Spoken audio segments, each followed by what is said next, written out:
All right, well, while we're waiting for more people to come into the session, I'd just like to welcome everyone to day 2 of the Urban Landcare stream. And apologies for the late start to our online speakers. The day started a little bit later. I don't know if it was because of the later night last night, but anyway, we've got a great program for you today in the Urban Landcare stream. And to kickstart, we have Louise Manning from Springfield Lakes Nature Care, and a little bit different this morning. Louise is having trouble with projecting her voice today. She's got a little bit of a problem with her voice just today, so we've actually got a recording of her speaking, but she's actually here in person and she's going to be able to take the questions. So she'll be able to answer questions, but she just didn't want to do the whole session live to air. So she's going to be talking to us about bush carers restoring an urban landscape. Thank you, Louise. Better put the slides on for you. Oh, no, I don't. Just wait. Oh, I can't find it.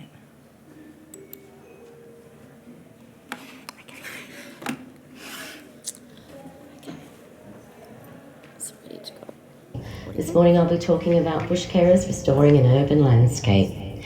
Bush care is an alternative approach to actively rehabilitating a degraded riparian zone. You might think, well, I don't know much about bush care. What are native plants and invasive weeds? What can one person do? A lot, it seems, and this is my experience in starting bush care. There were lots of challenges in establishing an urban bush care and restoring a creek environment. There was a lot of development had occurred in our community. There was riparian zones had been neglected and it had become infested with weeds. Springfield Lakes had an existing Landcare group, which was our group, but the council didn't have a bush care program. So we had an environmental group, but we wanted to have a permanent place to rehabilitate. So the first thing you need to look at is finding a suitable site. The site we found had historical value. It was a remnant rainforest and it had contained some threatened species of plants, animals, a powerful owl and some tusked frogs. The previous Woogaroo Environmental Group had commenced work in the 1990s but had disbanded in 2000. So it had the potential for a successful regeneration program. There had been lots of degradation from the invasive weeds, which were Chinese elm, lantana and camphor laurel. As you can see, I think you need to assess every site and think, is your site worth protecting, and consider if it has any of these key points, such as endangered species. You need to start in gathering your evidence if you don't know what is there, and you can check on those local sites such as Atlas of Living Australia, eBird, and gather local stories. You need to look at having a risk assessment on the site to see if it is actually suitable for volunteers to work in. You need to start considering things like access to water, accessibility to the community. The next thing you're going to be looking at is to engage with your stakeholders.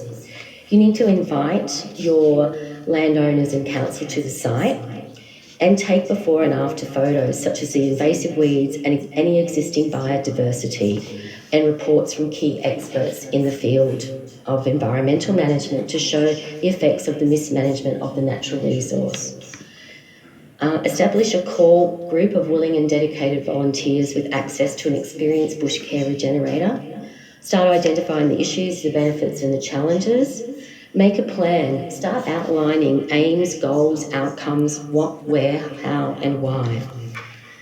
So these were some of our stakeholders, our bush care regenerator, and that was what we were working on, very steep slopes. This is one of our before photos. And here you can see another group of council bush care that we all work together to get advice from. If you haven't got an idea for it used, your bush care plan should have your goals and outcomes and a project scope of works, and they're your actions that you need to address. Your annual plan should include the items being targeted for that year, which area, how much, and what you're going to do to achieve that.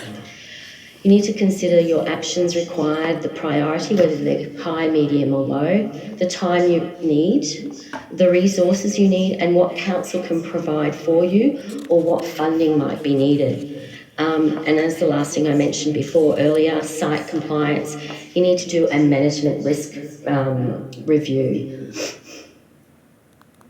And if you have a look at this slide, it just shows you some of the things that we have been looking at for our actions, priorities, site compliance, and some of the resources as well that we were able to get funding for or support from council. So the next step you're going to be looking at is funding your project. It's always good to get a letter of support from your local, state and federal governments, which will help you when you are applying for funding to assist your project aims. You could join a grants hub showing who's sponsoring what and when. You could investigate corporates and other not-for-profits for grants. You even need to inquire at your local business for support. We used Bunnings and other supermarkets for sponsorships of small events.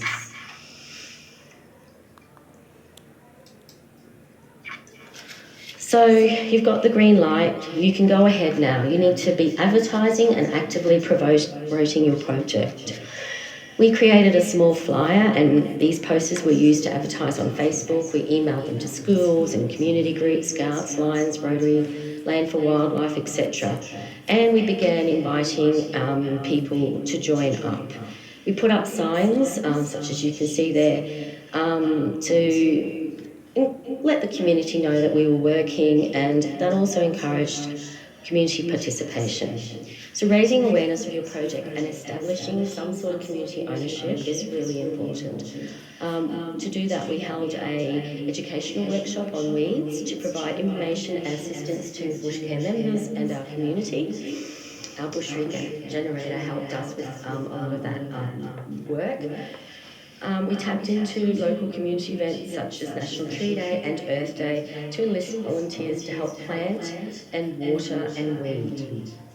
The next step is enlisting your volunteers. One of the things that we did when we found was really useful to try and get 500, 600 plants in the ground in one day and watered in one day was to hold community planting days or come and try days. We liaised with other people in the area and getting them involved and explaining to them why the area was worth rehabilitating and conserving is one of the key things that we did. We liaised with the media, councils, other catchment, Landcare, bushcare groups in our area so they could tell other people. We posted relevant events on Facebook sites, groups in the area, local council newsletters, community leader news groups, etc. We did create a newsletter of our own and we would send that out every quarter with what was happening. We also held community events and we got onto a festival called Peaks to Point, which so happened it also promoted the National Tree Day event that we were wanting people to come and help plant. So you can just see here we had the Scouts and some of our members brought their children along as well. The next step you're going to need to do is establish some partnerships. We invited the community, the local councillors, our members of parliament to attend events. We invited our local business corporation for sponsorship opportunities, such as Llewellyn Motors Toyota. They're an Ipswich Toyota dealership, and they were also part of the corporate sponsors for National Tree Day. We sought support from our neighbouring Landcare groups and bushcare groups, and we got some volunteers from the GS Welfare Group that came along, helped us plant, and our local scouts always enjoyed planting.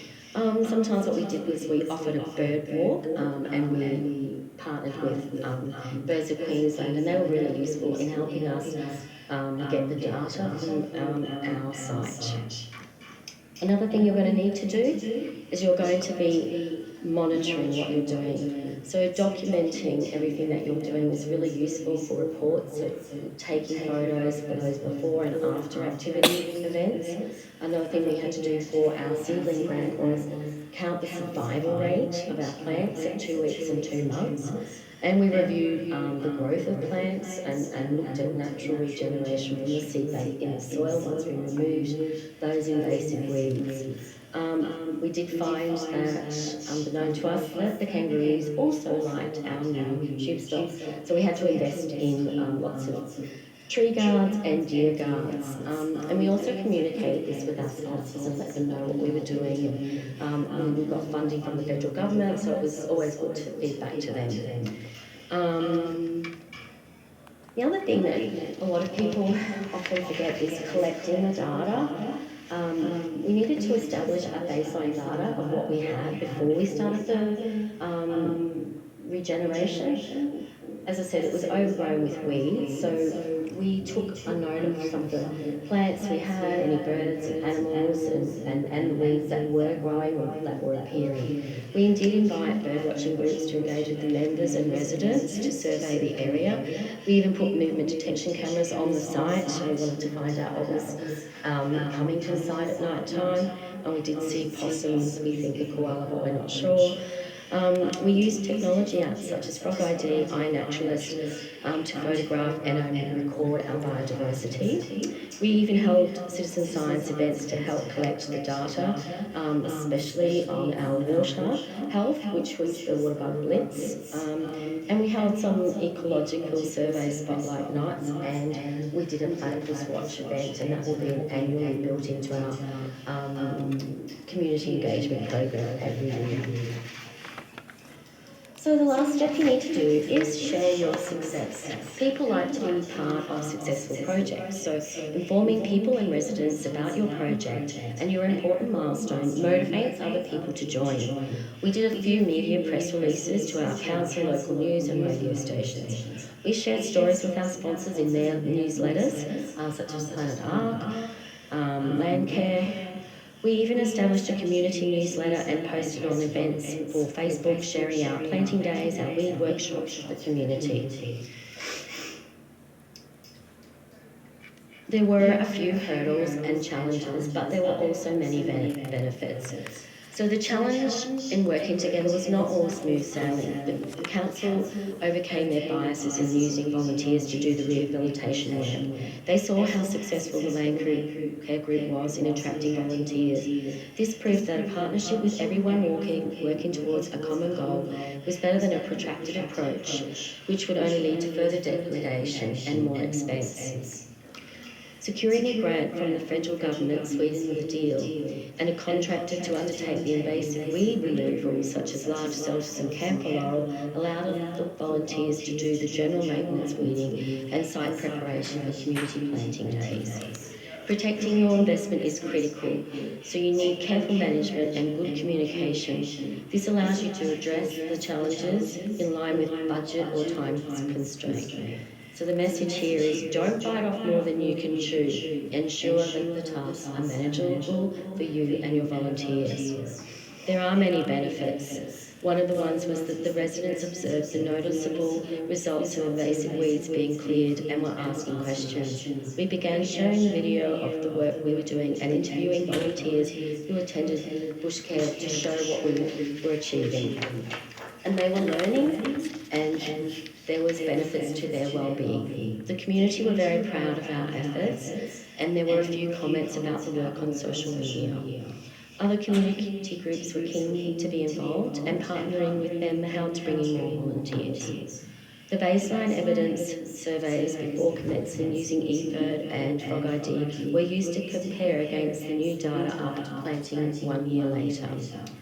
So in summary, if you wish to make a difference for the environment, be the change maker. Passion will be the fuel in your vehicle. So if you don't have a passion for your purpose, your project will have trouble inspiring others. Be the driver, but pick up some passengers along the way to make the journey a more meaningful experience. That's the key to success. And remember that there's no I in team. Teamwork will ease your burden. So find out who's on team environment in your community and start a conversation with them. Thank you.